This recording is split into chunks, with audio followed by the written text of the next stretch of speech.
passenger capacity and occupancy. We are asked about these two things all the time. People reach out and ask, how full are cruise ships? Some of us remember when cruising restarted in July of 2021, we saw occupancy and capacity at 40%.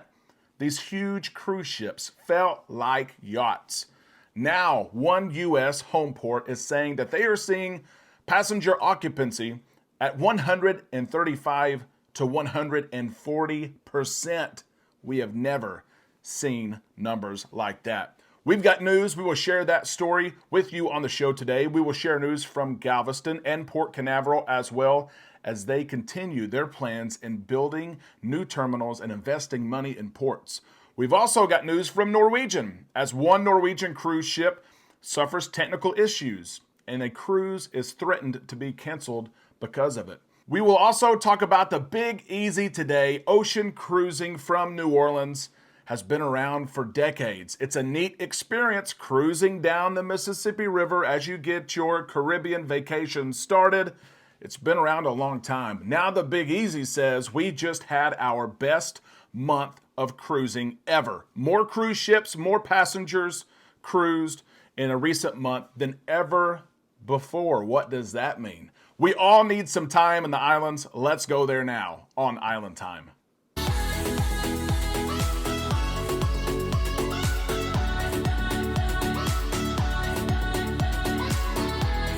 A big happy Wednesday to all you islanders. We hope you're having a great day. We are on Island Time. Thank you for stopping by the show. Let's drop our anchors and take some time to relax in the islands together. We have the latest in cruising and cruise news for you on the show today. There's a lot to discuss. Before we get into it, two things. I'm going to keep it quick.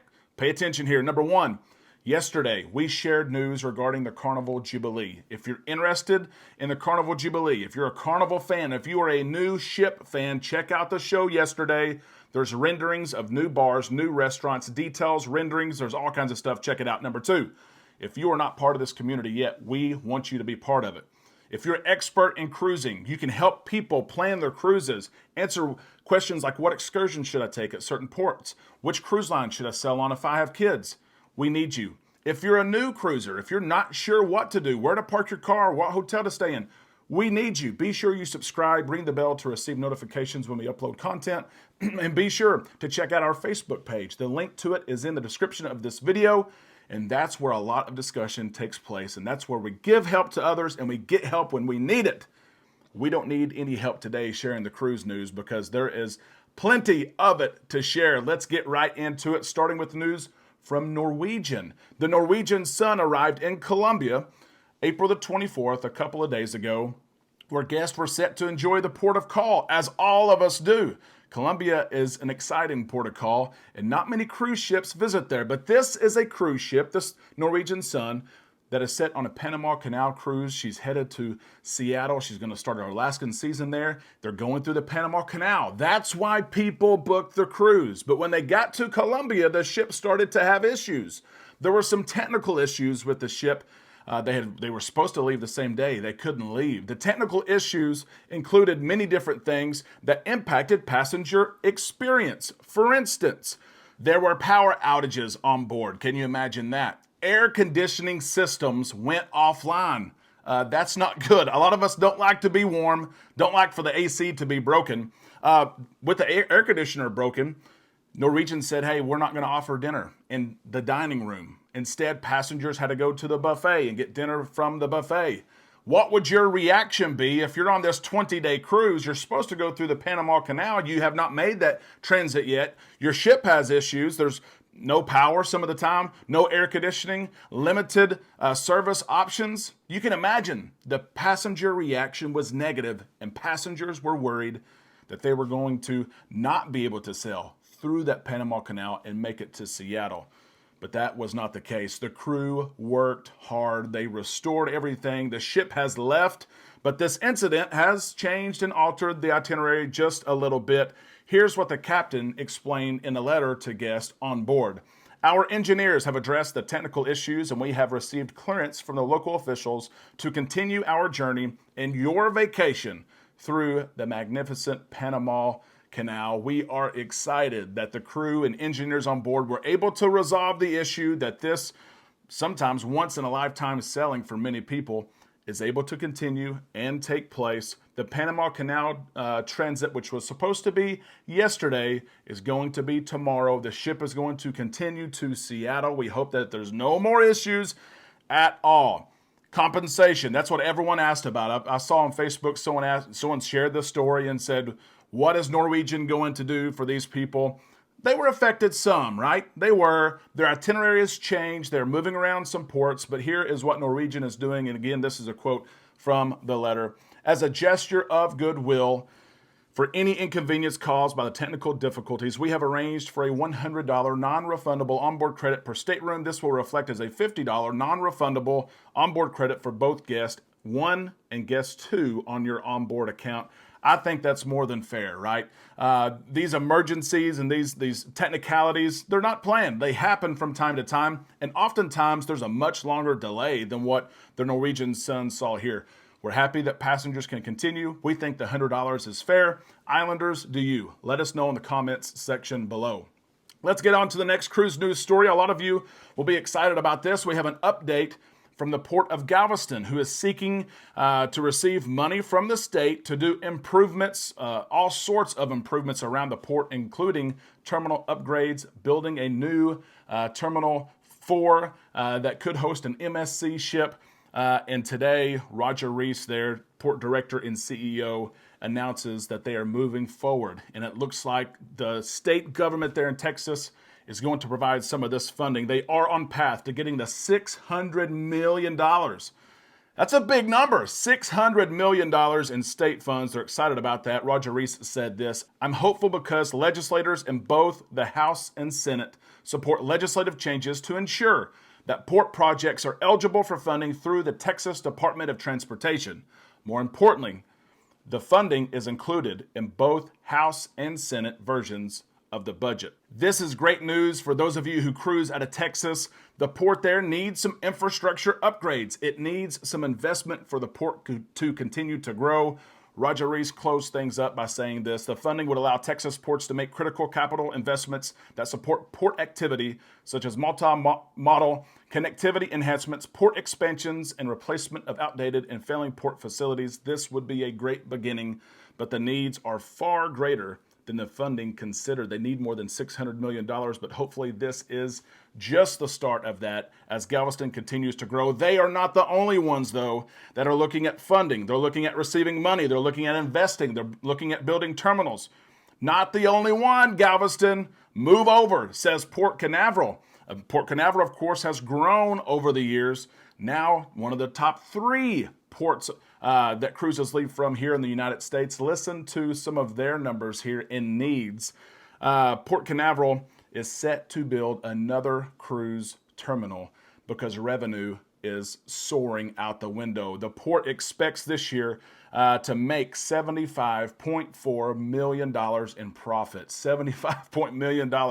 That's unbelievable. When you make that sort of money, that means you can invest some of that money into new projects and upgrades that you need. Port Canaveral officials are proposing building a brand new cruise terminal on the southern part, the south side of the terminal. This terminal would open in 2026. That is not far away.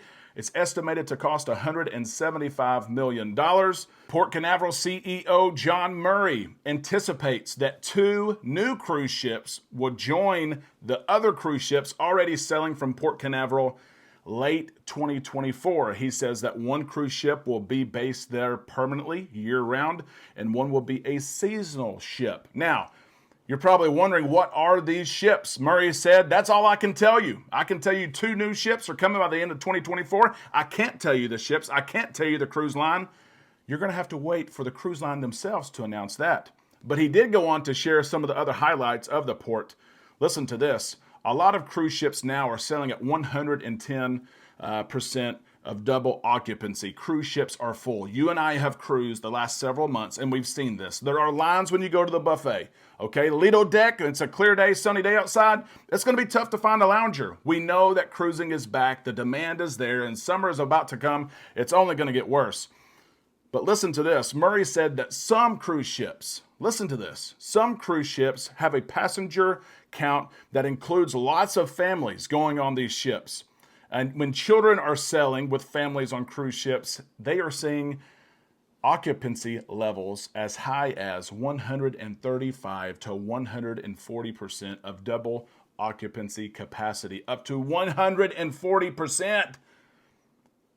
We haven't seen that in a long time. We saw 40% in 2021, all throughout 2021. We started July, went through the end of the year. Cruise ships were not full, and now we're seeing 140%. Is that too much? That's too much to me. 140% double occupancy capacity levels? That's a little bit too much for me. That's a little bit too high. Let us know what you think in the comments section below. I get 100%. I get 110%. 140%, those cruise ships are packed. If you're a stockholder, you love that news.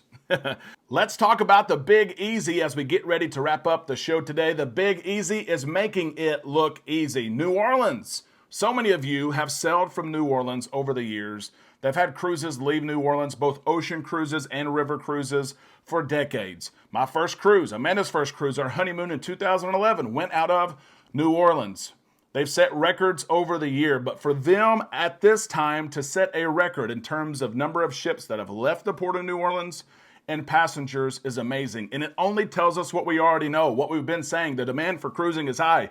People are cruising. Ships are full. This story proves it, that a home port is breaking a record at this time. Listen to this. Many of you want bigger ships in New Orleans. We hear that all the time. When you call us to book your cruise, you say, I'd really love to leave out of New Orleans because I love the city, but I don't like the smaller ships that go out of New Orleans. So you go to Galveston, you go to Florida.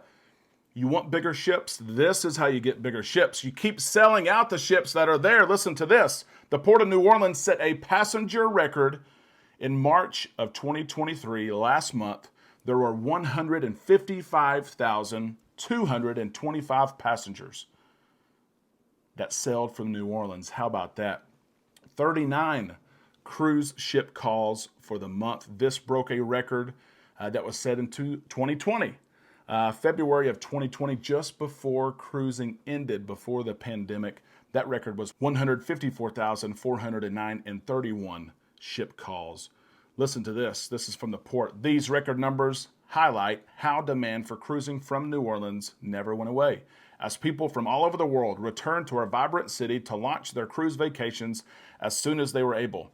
That is from New Orleans Port President, CEO Brandy Christian. As a result, our cruise line partners continued to commit to the New Orleans market, and that's good for Louisiana tourism and hospitality.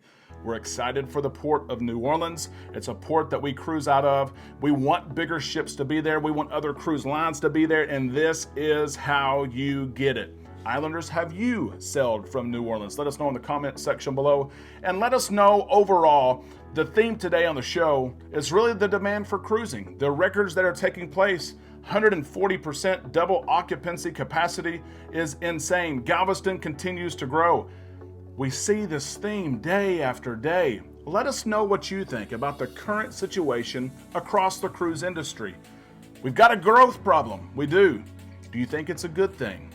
Do you think they need to be pumping out these ships faster? We know that Royal Caribbean Group is doing so. Carnival is adding ships. They're not necessarily new builds besides the Jubilee, but Carnival says no new ships until at least 2026 after the Jubilee. Let us know what you think of the overall place that the industry is at right now. Do we need to slow down? Do cruise lines need to limit occupancy and capacity, or is it full steam ahead? We cannot wait to see what you think in the comment section below. We're so glad that you joined us today. We hope you enjoyed the cruise news. If so, give us a thumbs up. That means so much to you. We'll see you in the comment section below on Facebook and tomorrow right here on Island Time.